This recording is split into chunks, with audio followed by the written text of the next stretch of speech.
Bill వీగిపోయినప్పటికీ వ్యూహాత్మకంగా అధికార కూటమి ఈ గేమ్ లో గెలిచిందనే చెప్పాలి. మహిళా రిజర్వేషన్లను అడ్డుకోవడం విపక్షాల ఉద్దేశం కాదు. కొన్ని రాష్ట్రాలకు అన్యాయం చేసే డీలిమిటేషన్ ను అడ్డుకోవడమే వారి లక్ష్యం.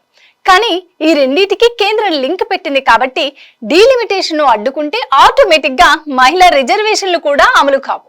దీంతో ఇండియా కూటమికి మహిళలపై ఎలాంటి ప్రేమ లేదని బీజేపీ ఆరోపిస్తోంది.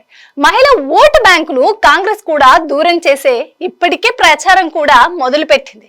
సరే, ఈ బిల్లును వ్యతిరేకించి మహిళ ఓటర్లకు దూరం కావడం మంచిది కాదని భావించి సపోర్ట్ చేస్తే దక్షిణాది రాష్ట్రాలకు అన్యాయం జరుగుతుంది. కాంగ్రెస్ బలం మొత్తం సౌత్ స్టేట్స్ లోనే ఉంది. నార్త్ లో సీట్లు పెంచే ఈ బిల్లుకు సపోర్ట్ చేస్తే ఇండియా కూటమి తన గొయ్యి తానే తీసుకున్నట్టు అవుతుంది. అందుకే ప్రస్తుతం విపక్షాలకు అటు చూస్తే నొయ్యి, ఇటు చూస్తే గొయ్యిలా మారింది పరిస్థితి. ప్రస్తుతం ఈ బిల్లును ఓడించి కాంగ్రెస్ పై చేయి సాధించిన మహిళలకు అన్యాయం చేశారనే ఆరోపణలు ఎదుర్కోవాల్సి ఉంటుంది.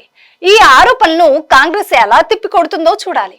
ఇక బీజేపీ విషయానికి వస్తే కేంద్రం చేసిన ప్రయత్నాలు ఫలించినట్టే కనిపించినా ఇండియా కూటమిపై అటాక్ చేయడానికి మంచి ఆయుధాలు దొరికాయి.